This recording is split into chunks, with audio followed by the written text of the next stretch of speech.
Hello and welcome to our latest unboxing video. I'm Eliza here at the Hatfield Public Library and I have a really big box of books. These books are for adults and they are nonfiction and fiction with all the nonfiction on top. Try for the most part to go through them pretty quickly because again there are a lot and we just want to get them on the shelf. So the first one is called The Let Them Theory by Mel Robbins. This is like super duper on the bestseller list, on the holds list, all of that.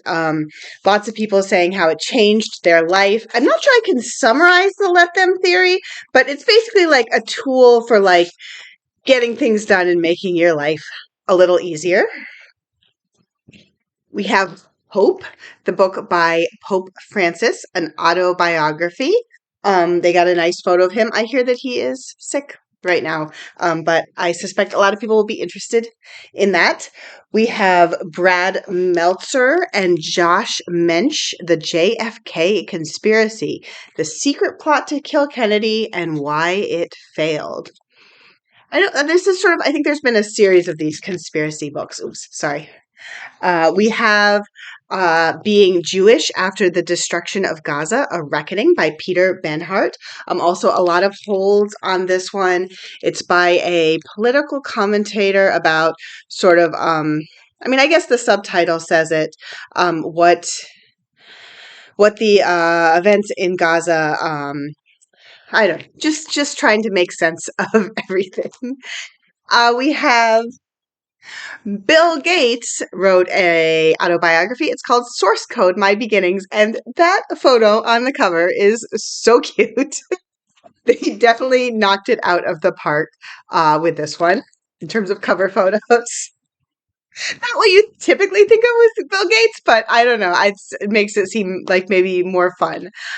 We have The House of My Mother by Shari, Franke, A Daughter's Quest for Freedom. I had to look this up. I guess it was in the news, but I missed it. Basically, it was about a family of vloggers, like video bloggers who were very, very famous. And then it turned out the mom was abusing the kids.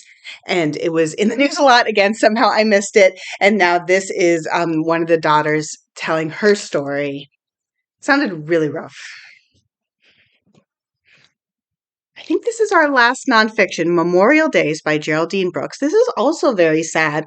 So I didn't even realize this, but the author, very popular novelist Geraldine Brooks, was married to the author Tony Horwitz, very popular nonfiction author, and then he died of a heart attack. He was only, I think, in his 50s, and he just died on the street in Washington, D.C., which is like so sad to think about, but also because I think we, especially at this library, we have so many fans of both of them authors, particularly Geraldine Brooks, who recently wrote Horse, which was just like mega popular. So many patrons telling me they loved it. So I think that they are going to want to hear her story about going through that.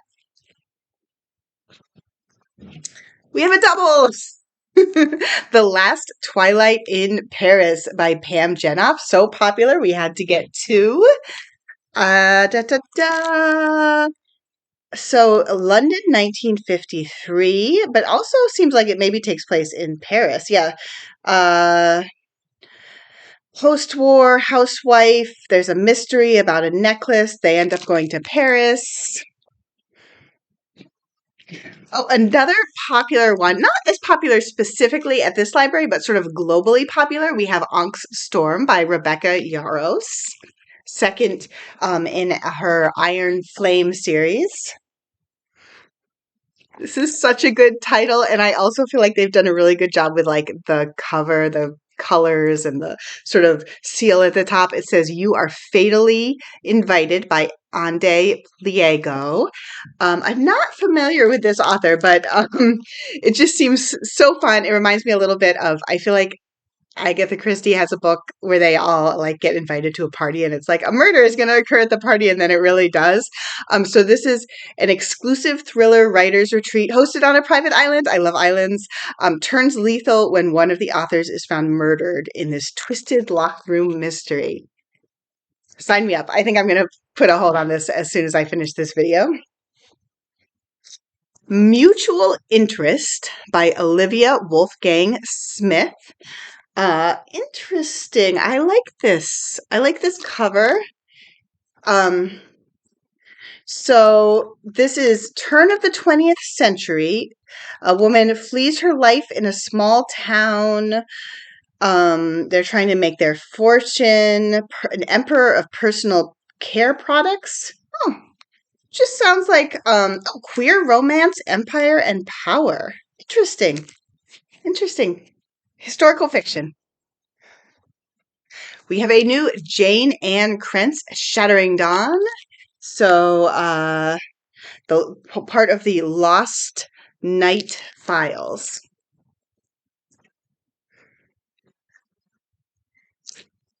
We're doing good pace. I think we have like 7 more. So, The Unbecoming of Margaret Wolf by Isa Arsen. Love this cover. Very evocative of sort of like golden age, lighting the cigarette, having a drink. So this is doesn't say what year it takes place, but it's about an up and coming stage actress and her she's married to her best friend. It sounds like he is gay, and then they go to New Mexico desert. And they both end up it says they both end up embroiled in an affair. I don't know if that just means like what that means exactly, but with the same man, and then their story becomes a real tragedy. Good Dirt by Charmaine Wilkerson. Oh, this is the author of Black Cake. A lot of people really liked Black Cake. And so now this is her next book. Oh, no. So this is about a girl whose brother was murdered. The crime was never solved. They're one of the only Black families living in their New England town. And then it sounds like she becomes a celebrity. She goes to France. And then it just says, I don't know if they're solving the crime or if it's just like the reverberations of the crime in the life of this family. We have a new J.D. Robb, Bonded in Death, part of the very popular In Death series. We have a new Marie Benedict, popular historical fiction author. The Queens of Crime. Love their dresses. Oh my goodness, we should bring that back. Looks really good.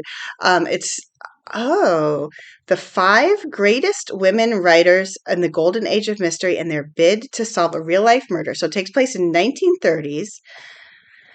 I don't think this actually happened. Maybe it actually happened. I've never heard of it, but it's 5 authors, including Dorothy Sayers and Agatha Christie, who are determined to solve a public death.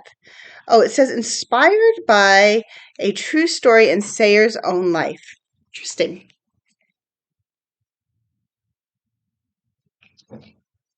Oh, the books are stuck. The English Problem by Bina Kamlani.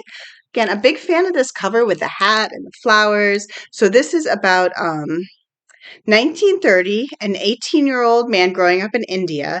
He has been chosen by Mahatma Gandhi to go to England, learn about England, and then return home to help get the British out of India. But he's also at the same time getting an arranged marriage. Wow, this sounds really good and interesting. Historical fiction about. I mean, it would be hard to like have to go to a country to learn about them in order to like defeat them. I feel like you might have some mixed feelings. Anyways, it sounds interesting to me. This is a love story by Jessica Soffer, a Read with Jenna book. I think this is, okay. So I remember reading about this and it sounds really sad, but also really beautiful. It's about a couple who've been married for 50 years and then the wife is dying and they're sort of going back through their story.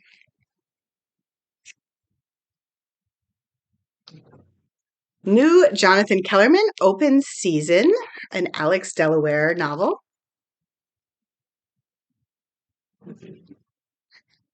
We have Junie by Erin Crosby Eckstein. 16 years old and enslaved since she was born. The main character is named Junie, and she tends the white master's daughter, and then it sounds like maybe there's ghosts. It says she rouses her older sister's spirit from the grave, and then um finds dark and horrifying secrets. Wow. Oh my gosh. So I guess, and she has to choose, like, what will she leave behind if she seeks out freedom? That sounds very powerful. I like that. It threw me at first that there was like going to be an actual ghost in the story, but I like it, and it sort of, I think, harkens back a little to Beloved, which I read a long time ago, but I think there was an actual ghost. Okay, one more book. Harlem Rhapsody by Victoria Christopher Murray, the author of The Personal Librarian. Oh, co-author of The Personal Librarian. And so it takes place in 1919. A high school teacher from Washington, D.C. arrives in Harlem, is excited to realize her lifelong dream. She's been named a literary editor to the preeminent Negro magazine called The Crisis. And she's the lover of W.E.B. Du Bois. So, it sounds like there's a lot of sort of famous people. Langston Hughes is a character. So it sounds like maybe a mix. Oh no, I'm sorry, not a mix. This is the story of a real woman who really lived, and it says she is the woman who ignited the Harlem Renaissance. So that's really cool. I was clearly not familiar with her. I was just spotting other famous names in the summary. And that is awesome that someone's telling her story. And also, that was all my books. I'll be back soon with more. Bye.